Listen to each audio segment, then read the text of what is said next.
नोटा बदलण्यासाठी येणाऱ्या नागरिकांची संख्या लक्षात घेत सरकारने बँका या 1 तास आधी उघडण्याचे निर्देश दिलेले असतानाही नाशिक येथील भगूर गावात असणारी युनियन बँकेची शाखा ही 2 दिवसांपासून सकाळी 11 वाजता उघडण्यात येत आहे व 5 वाजता बंद करण्याऐवजी दुपारी 4 वाजताच बंद करण्यात येत आहे। त्यामुळे नागरिकांना अडचणींना सामोरे जावे लागत आहे, अशी माहिती भगूर येथील रहिवासी श्री सुधाकर नाना ताजणपुरे यांनी नाशिक सिटी न्यूजशी बोलताना दिली।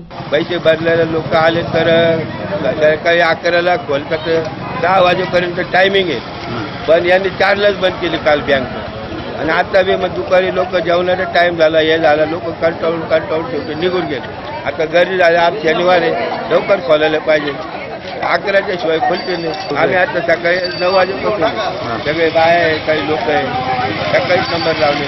तसेच भगूर येथीलच दी नाशिक रोड देवळाली व्यापारी बँक मध्ये नवीन 2000 व 500च्या नोटा उपलब्ध नसल्याने खातेदारांना पैसे काढताना 100, 50 व 20च्या जुन्याच नोटा दिल्या जात असून दिवसाला फक्त 1000 रुपयेच काढू शकत असल्यामुळे खातेदार बँक कर्मचाऱ्यांशी हुज्जत घालताना दिसतायत। नाशिक सिटी न्यूज साठी व्हिडिओ जर्नलिस्ट भारत चव्हाण, भगूर, नाशिक।